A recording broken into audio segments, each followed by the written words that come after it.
Caruso runs a break. Caldwell Pope goes to the wing here. James! Oh! Trying to play at the defensive end. Got blown by back. Oh, yes! Hook jam! Harden step back. Puts up the three. Got hit. Shot's good! And one!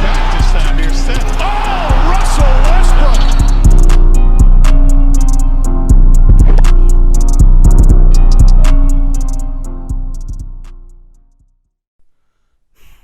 You know, it's with sad heart. Pouring out for the homies.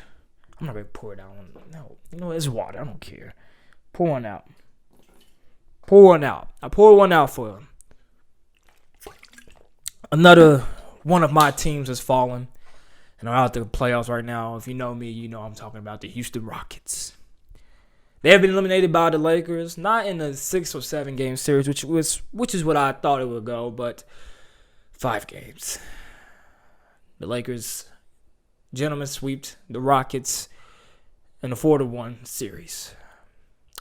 Now, who was to blame for this loss for the Rockets? Well, let's start with what the Lakers did to beat the Rockets, first of all. The Lakers, in game 1, they lost to the Rockets. After coming off their 5-game series against the Trailblazers before then, or the Rockets played 7-game series, which many predicted the Lakers to take game 1, but the Rockets took that game. But it was from then on out that LeBron James and the AD and the company decided to take over and win 4 games straight.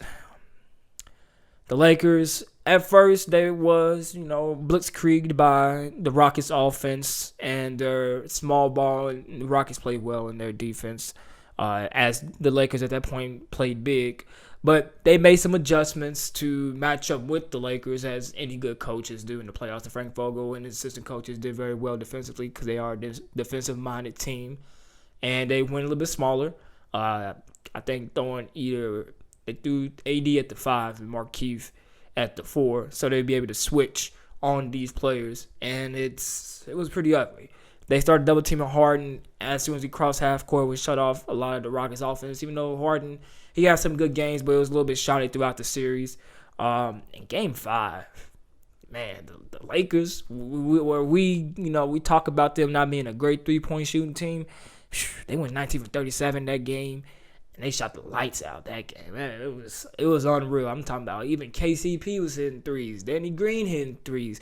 Taylor Horton Tucker, a rookie on that team, he didn't even touch the court this season. I don't even think he did. And all of a sudden, he started getting good minutes in the playoffs, averaging 7 points in the 2 games that he played. LeBron did his thing, as usual. AD did his thing, AD... He didn't really, in Game 5, he didn't really score for real. I think even to the second half. So in Game 5, the rest of the team was doing the work at that point. Playoff Rondo came back. He was doing his thing too. Caruso hit a crucial 3 in Game 4 where the Rockets was trying to come back and not go down 3-1. And because I remember that, because they was getting blown out that whole entire game until they went on a 12-2 run in the fourth quarter, because they was slowly etching their way back in. Then the Lakers just still put the foot on the gas pedal and not let them come back. And Caruso hit that 3 in the corner to solidify them winning that game. As I said, from the Rockets side, there was some shoddy games from James Harden, Russell Westbrook included. I think Russell Westbrook averaged like 17 points in that series, if not the playoffs altogether. James Harden averaged 29. But in Game 5, they shot terrible from 3. Terrible. Going 13 for 49 from 3 in Game 5. They got beaten their own game by the Lakers, who I said was one of the worst 3-point shooting teams in the league. Actually, 27th in the league in 3-point percentage, I think, last time I checked. Harden went 2 for 11 in Game 4. That was his worst game of the series. I think he finished with 33 points in Game 5. Russ went 4 for 13 in Game 5 himself.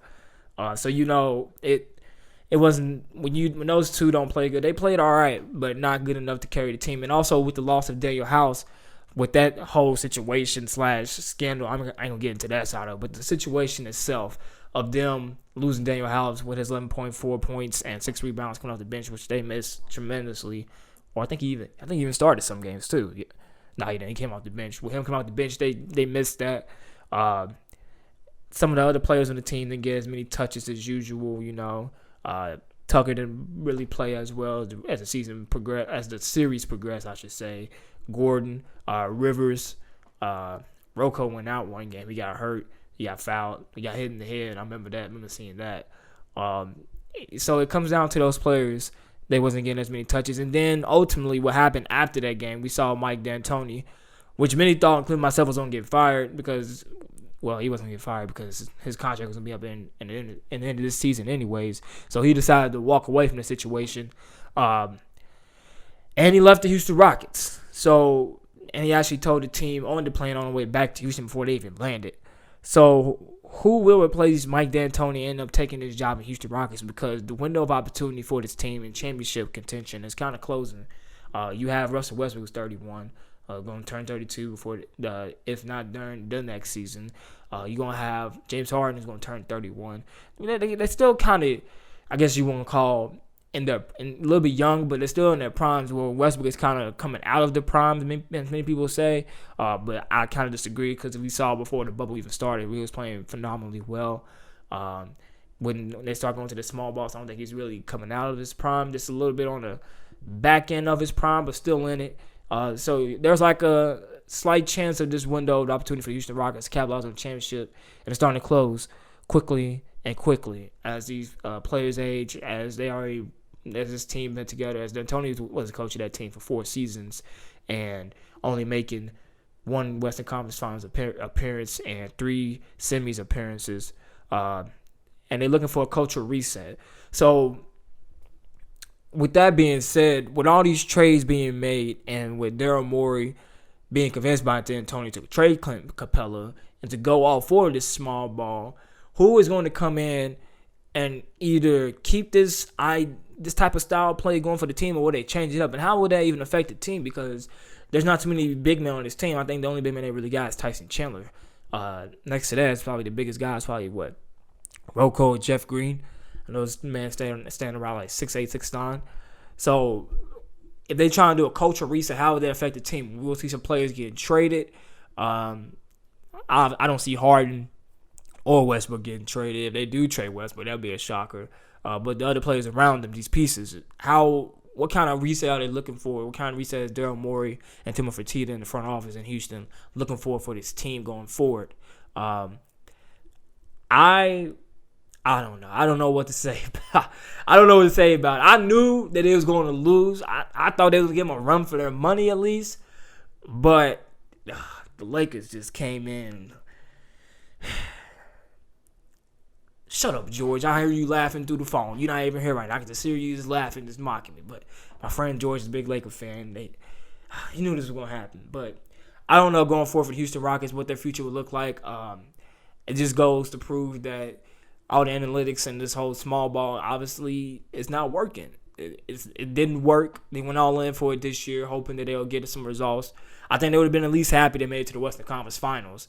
I think that would have been at least good enough to prove that this was a working formula. Because like I said before, when they first started going small ball, the first game they played, even when they traded Rocco to that team, was against the Los Angeles Lakers, and they beat them and out-rebounded them and just outscored them. It was phenomenal. But with the Lakers making the adjustments that they made, not playing JaVale McGee and Dwight Howard as much in this series, they was able to stop the Lakers. Not the Lakers, but the Rockets, match up with them on the perimeter defensively, kind of cut them off and still have AD down there blocking all the shots in the paint, because when they would cut in, they would be right there blocking them. So, and LeBron James, too. LeBron James got a lot of blocks on this team. A lot of blocks, too. So, I don't know what type of culture reset the Rockets going to do going forward. But hopefully, because I see their window of opportunity for a championship, like I said, slowly but surely starting to close a little bit more. And with Westbrook and Harden aging a little bit, I say about 2 more years. They have 2 more years. If that, whoever comes in and try to change it around, I've been hearing talks about Sam Cassell, who's a former Rocket, Ty Lue, some other coaches that have been floating around. So we'll see where they'll go with that.